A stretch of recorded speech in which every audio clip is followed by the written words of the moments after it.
আড়ালের মা বোনেরা, আপনাকে চিনে আমার জীবনে কত ঝড় বইয়া গেছে। আমি 1 তারিখে মাহফিলে গেলাম রাজশাহী, 2 তারিখে বগুড়া, 3 তারিখে সিলেটে, 4 তারিখে যশোরে মাহফিল করতে যাইয়া লাইট হইয়া গেলে।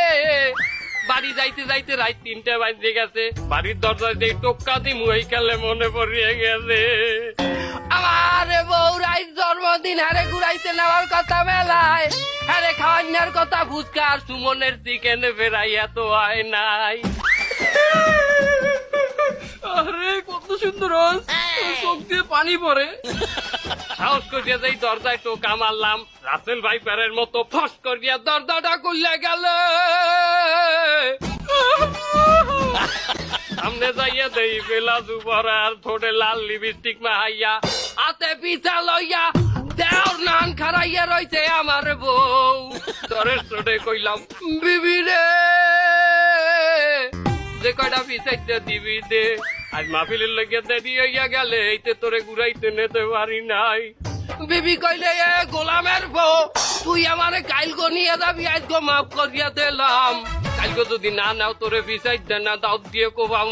আমি কইলাম বিবি রে, হুজুর চালাই যান বিয়ে হইবে মেলা, দাও দিয়ে কোক দিলে আইজ অগ্রিম দিয়ে দে, কারণ কাইলে আমার কলকাতায় মহফিল, এই মহফিলের বেড়ারা দেই আমার প্লেনের টিকিট বুক করিয়ে রাখছে, আমার এই অগ্রিম টাকা দিয়ে রাখছে। এত তুই দেখছো এইটা আজ দেই তো তোরে আমি বেলা দুয়ার লাল লিপস্টিক কিনে দিলাম।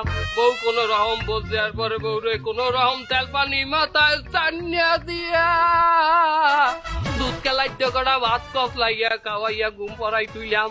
এরপরে আমি বেন্যা কালে চলতে গেলাম শাহজালাল এয়ারপোর্টে, প্লেনে চড়িয়ে নামলাম কলকাতায়। কলকাতায় নামে এয়ারপোর্টের বাইরে যাইয়ে পেটে লাগছে খিদা, আশেপাশে চাইয়ে দেই ডাইন সাইডে আলুর দম আর লুচি বাজতে আছে, তাড়াতাড়ি সেট করিয়ে খাইলাম। আবার পরে যেই বিল দিতে গেলাম, বিল দিতে যাইয়ে খাইলাম ধরা। সেখানে বললে দোকানদারে হুজুর গো কেমনে আপনার দায়িত্বে আমি বিল নেই, কারণ আপনার মহফিল দেখে আমরা খুব এন্টারটেনমেন্ট পাই, খুব মজা লই। আরে জাহান্নামী, আমার মহফিল দেখে দিনই আলোচনা দেখে বলে মজা লয়। পিছের বিধানের কাম না বলেন, পিছের যে আপনার দেওয়া উচিত। আপনি যে কত গুন্ড যে বয়ান করলেন, না একটা আল্লাহ রাসুলের কথা কইলেন, না একটা হাদিস কিতাবের কথা কইলেন।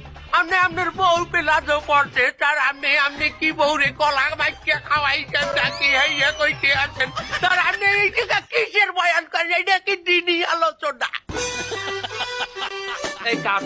এই বয়ানই তো চলে মার্কেটে, যত আবল তাবল কমু তত ভাইরাল হমু। আর আমার ভাইরাল হওয়ার দরকার, ভাইরাল না হইলে মহফিল পাওয়া যায় না। একটা হেলিকপ্টার একটা দামি গাড়ি না হইলে মহফিলে নিতেই চাই না। আপনি কোথার যে মাওলানা পাস করছেন আমার কর? আমি ফাজিল পাস করছি ফেসবুকে, আর কামিল পাস করছি ইউটিউবে, আর মুক্তি করছি যাইয়ে গুগল গাড়িটা। আমি মশলা ডেটে বাবা, আমি আইছিলাম যে আপনি কি পারবেন আমার মশলা আমার ডেটে? অবশ্যই এমনি কন। আমার পোলা বউরে লই গিয়া একটু কাপড় ব্লক করিয়া নিজের পায়ে দাঁড়াইছে। সেই ইনকামটা কি আসলে কতটা হালাল হইবে? কাপড় ব্লক মানে আপনার ওই বউরে দেখাই ব্লক করে টাকা কামাইবি? কিছু একটা এটা জাহেজ হবে না, এটা না জাহেজ। তবে আপনার এটা জাহেজ হইবে, আপনার যে আলোচনার নামে আপনার এই মানের দ্বারা এই যে ফানি ওয়াশ করি আপনি কামাই দিয়েছেন, কন্টেন্ট করতে আছেন, এই যে অনেক জাহেজ হবে। আহা, আমি সুন্দর লেবাস পর্যায়ে নিয়ে আলোচনা করি, সেটা জাহেজ হবে না। আর আপনার রিয়াকশন ভিডিও বানান দুনিয়া বিকাশ, আপনার পোলা বউ যাইয়া মানের স্টারে শরীর দেয় পরে বৌলাভ করবে, এইটা জাহেজ হয়ে দিবি না। আপনি যান, এই ক্যামেরা কাট, তুই এডিট করে রাইট, আমি বাতানতে যাবো, যে পারতে বাতানতে যাই এই পারতে। দুনিয়া বিয়ালটা আলেমের সাথে ঝগড়া করে।